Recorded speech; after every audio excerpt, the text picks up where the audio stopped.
Assalamu alaikum and a very good morning to all my very dear students. This is your English instructor Ms. Kainat Kamal and I welcome you all to the lecture 13th of Intermediate English class 2nd year.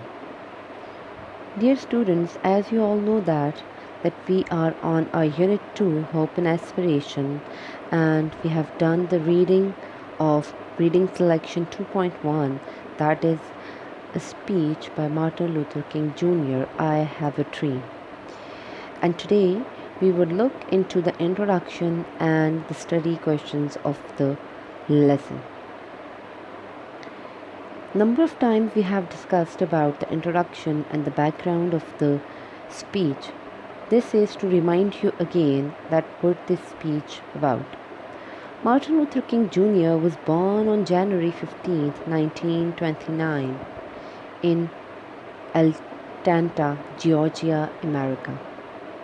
He played a pivotal role in ending the legal segregation of African American citizens in the South and other areas of the USA, as well as the creation of the Civil Rights Act of 1964 and the Voting Rights Act of 1965.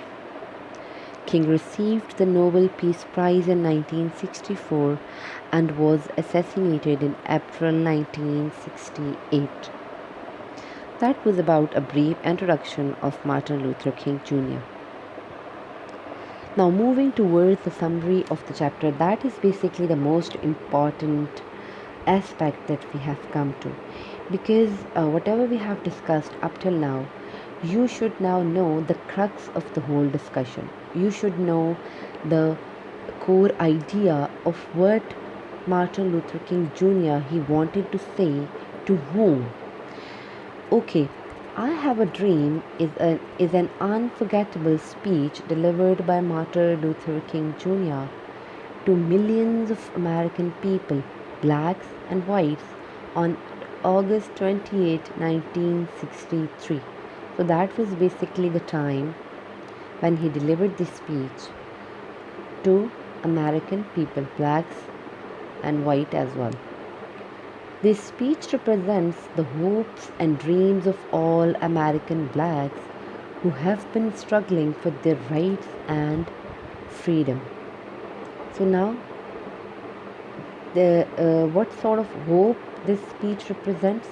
The hope of freedom and getting their rights for which they were struggling for so long.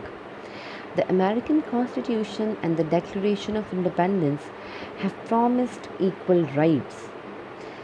At the very start of the speech, he has said this thing that the Constitution, while writing down the Constitution, they have promised to give us equal rights. It's on page number 41, and that is the third paragraph, in which he has said that when the architects of our republic wrote the magnificent words of the Constitution and Declaration of Independence, they were signing a promissory note. Now, that promissory note was of giving the equal rights to all the people, giving justice and freedom to all the blacks and whites. But this is not implementing in practice. Like, practically, they have not done that. Rather, they have only given these words a shape of a constitution, but practically it has been not implemented. In the American society, there is still strong racial discrimination, injustice, hatred, and other inequalities between whites and blacks.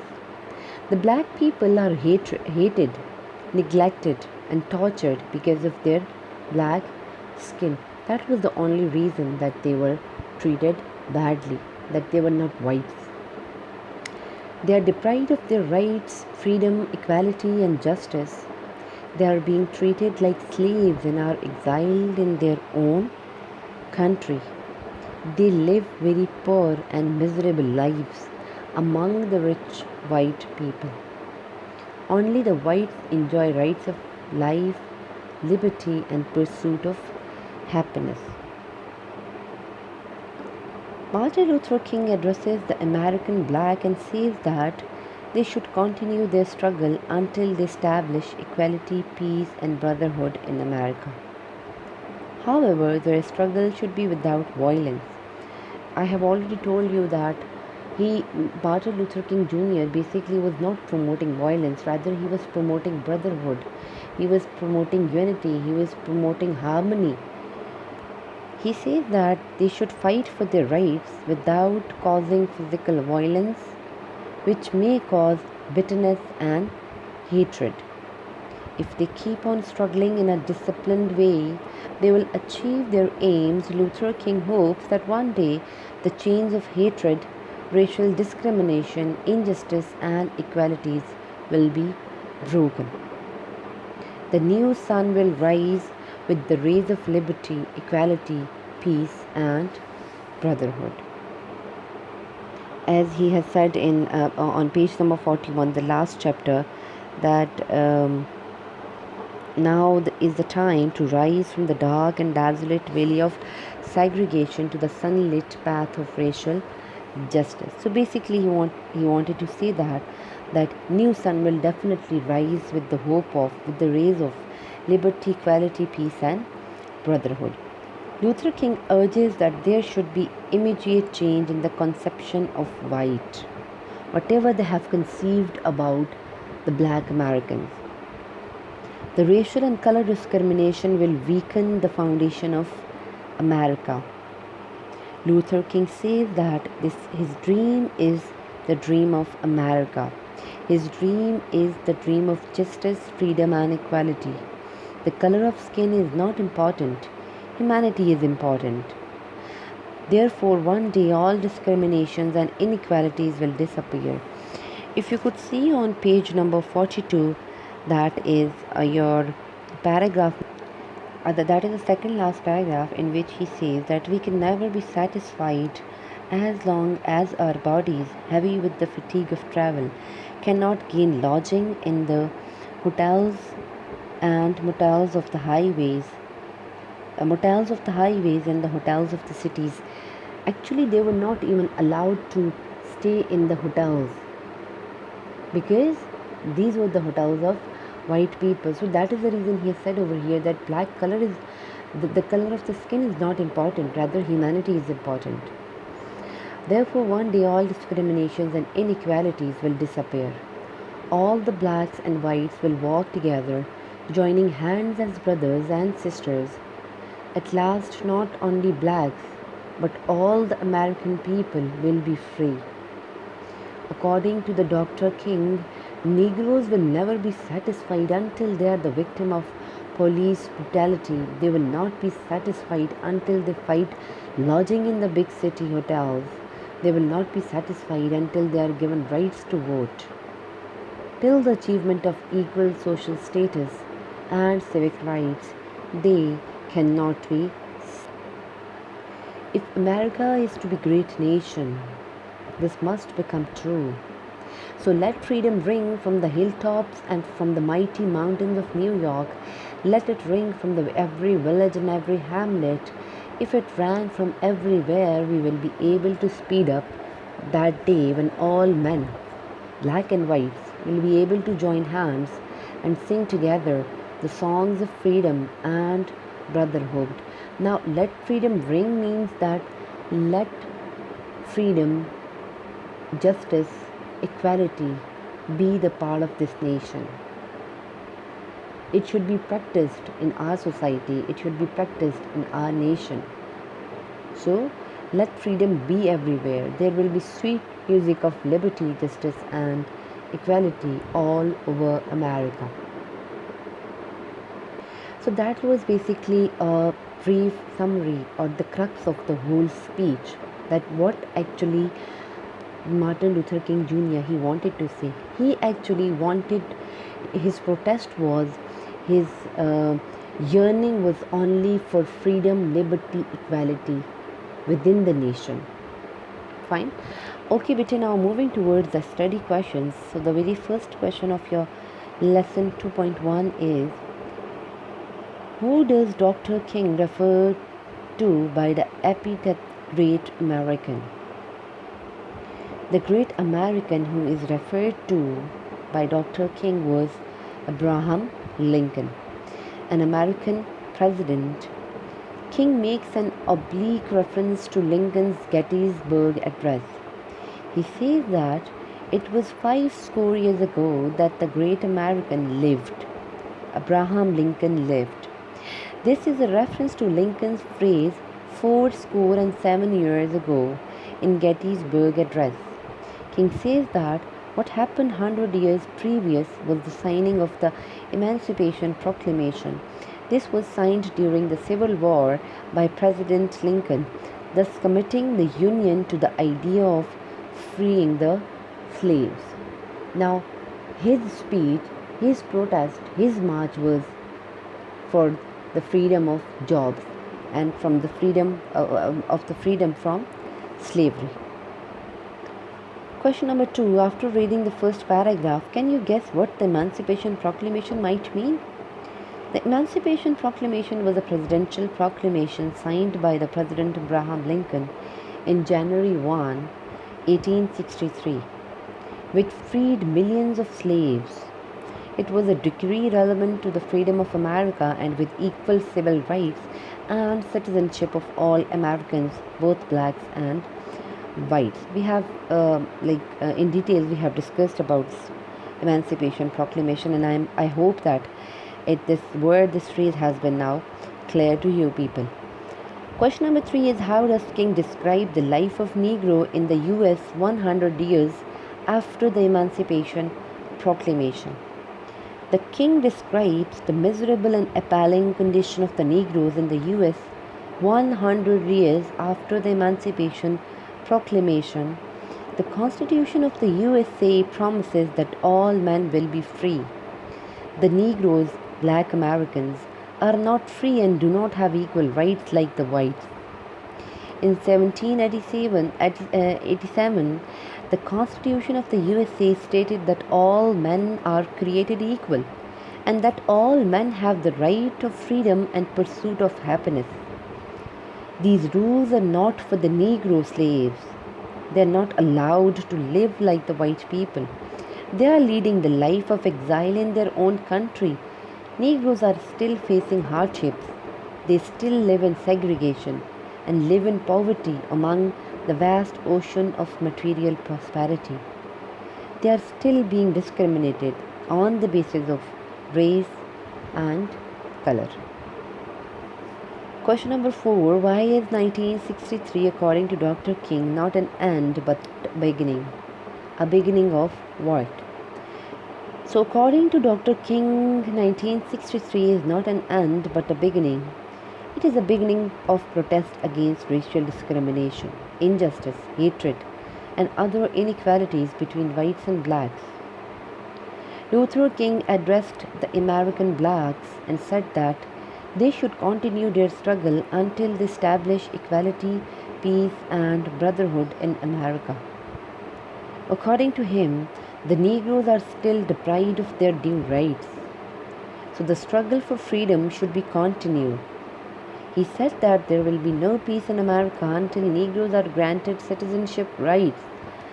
Luther King said that there should be immediate change in the conception of whites. He said that it is a beginning of revolt against oppression of Negroes on large scale.